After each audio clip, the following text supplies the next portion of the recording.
Hello friends, मेरा नाम है Vaibhav Agarwal. Welcome in my YouTube channel. आज मैं बात करने जा रहा हूँ 2020 के सबसे बड़े अकाउंटिंग फ्रॉड के बारे में। ये फ्रॉड हुआ है 15,000 करोड़ का और ये फ्रॉड हुआ है जर्मनी में। ये जो फ्रॉड हुआ है ये हुआ है वायर कार्ड में। वायर कार्ड एक तरह की पेमेंट प्रोसेसिंग कंपनी है। जैसे यहाँ पेटीएम है, यूएस में पेपैल है, वैसे जर्मनी में वायर कार्ड है। वायर कार्ड क्या करती है, एक तरह की फाइनेंशियल इंस्टीट्यूशन बन चुकी थी, पेमेंट प्रोसेस करती थी। अब उसमें सबसे बड़ा स्कैंडल ये पाया गया है कि उसमें 1.9 बिलियन डॉलर नहीं मिले हैं ऑडिटर को ऑडिट करते वक्त। अब इसमें सवाल ये खड़ा हुआ है कि जो ऑडिटर ऑडिट कर रहे थे वो कर रहे थे 3 साल से, लेकिन उनको ये फ्रॉड तब नहीं मिला, इनको फ्रॉड अब जाके मिला है। अब इस पूरे मसले को चलिए आइए डिटेल में जानते हैं।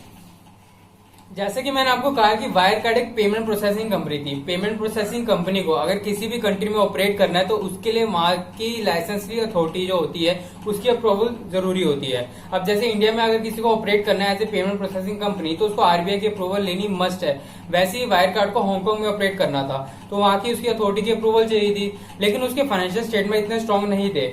उसने अपनी फाइनेंशियल स्टेटमेंट को स्ट्रॉन्ग करने के लिए, अब फाइनेंशियल स्टेटमेंट अगर मैं इन शॉर्ट एक आसान भाषा में बोलूं स्ट्रॉन्ग कैसे होंगे, सेल्स ज्यादा हो और प्रॉफिट भी ज्यादा हो। तो उसको ज्यादा बढ़ाने के लिए वायर कार्ड ने करा क्या, उसने राउंड ट्रिपिंग टेक्निक का यूज करा।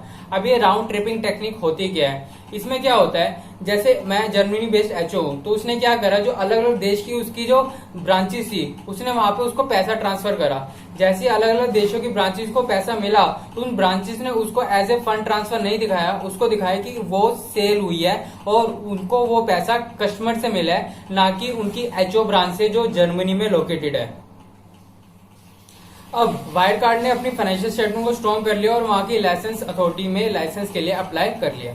अब ये रहा पहला स्कैंडल। अभी दूसरा स्कैंडल क्या हुआ, अब ये जो हुआ उसने करा क्या, जो वायर कार्ड का मेजर रेवेन्यू था वो कहां से आता था, पोर्नोग्राफी इंडस्ट्री से और गैम्बलिंग इंडस्ट्री से। क्योंकि वायर कार्ड एक पेमेंट प्रोसेसिंग कंपनी थी जो वो पोर्नोग्राफी इंडस्ट्री का सारा पेमेंट हैंडल करती थी और गैम्बलिंग इंडस्ट्री का सारा पेमेंट हैंडल करती थी। लेकिन उसको अपनी इमेज सुधारनी थी दूसरों की नजरों में, क्योंकि जहां से वो बैंक से लोन उठा पाए और पब्लिक से ज्यादा पैसा उठा पाए, क्योंकि पब्लिक का ट्रस्ट वहां नहीं था। कोई मेजर रेवेन्यू एक ऐसे सोर्सेज से आ रहा था जो काफी ट्रस्ट वर्दीनेस नहीं माना जाता आज के टाइम पे भी। वायर कार्ड ने करा क्या, उसने क्या करा, अपनी पार्टनर कंपनी खड़ी करी। मतलब थी कंपनी वायर कार्ड की लेकिन दूसरे नाम से कंपनी खड़ा करी। उसने क्या करा, जो पोर्नोग्राफी इंडस्ट्री की जो पैसा आता था और गैम्बलिंग इंडस्ट्री से जो पैसा आता था उसने वो अपनी पार्टनर कंपनी को ट्रांसफर कर दिया। मतलब पैसा सारा किसको आता है, सीधा सीधा पार्टनर कंपनी को आता था और पार्टनर कंपनी वायर कार्ड को ट्रांसफर करती थी। और वायर कार्ड अपनी बुक्स में क्या दिखाती थी कि वो उनका बिजनेस कहां से आ रहा है, उनकी पार्टनर कंपनी से आ रहा है, ना कि पोर्नोग्राफी इंडस्ट्री से आ रहा है और गैम्बलिंग इंडस्ट्री से आ रहा है। इससे हुआ क्या, उसने अपने बैंक के सामने, पब्लिक के सामने अपनी अच्छी इमेज प्रोटेक्ट कर ली और वहां से अच्छा खासा पैसा जुटा लिया। अब ये 2 स्कैंडल। अब आप सोच रहे होंगे ये सब पता कैसे चला, तो जो फाइनेंशियल टाइम्स है, यूके बेस्ड जो अखबार है, उसने काफी टाइम से ये रिपोर्ट कर रहा था कि वायर कार्ड में एक स्कैंडल चल रहा है, लेकिन उस पर कोई ज्यादा ध्यान नहीं दे रहा था। उसने वहां की फाइनेंशियल इंस्टीट्यूशन, जो फाइनेंशियल अकाउंटिंग बॉडी है, उसको भी उसने इंटीमेट करा कि यहाँ पे जो वायर कार्ड है उसमें स्कैंडल चल रहा है, लेकिन किसी ने उस पर ध्यान नहीं दिया। इसी के चलते हुए वायर कार्ड ने अपना केपीएमजी से इंडिपेंडेंट इन्वेस्टिगेशन करवाया। अप्रैल 2020 में जब केपीएमजी की रिपोर्ट आई तो उसमें केपीएमजी ने कहा कि वायर कार्ड उनको सफिशिएंट डॉक्यूमेंट्स प्रोवाइड नहीं कर रहा। अब उसके बाद वायर कार्ड के बोर्ड की जब मीटिंग हुई तो उसमें बोर्ड ने यह कहा कि केपीएमजी के पास कोई भी सबूत नहीं है कि हम उनको सफिशिएंट डॉक्यूमेंट प्रोवाइड नहीं कर रहे, और जो वो इल्जाम लगा रहे हैं उनके पास ऐसा कोई भी सबूत नहीं है। अब 18 जून को हुआ क्या, जब EY ऑडिट कर रही थी वायर कार्ड का तो उन्होंने कहा कि वायर कार्ड की बुक्स में से 1.9 बिलियन डॉलर मिसिंग है और वो मिल नहीं रहे।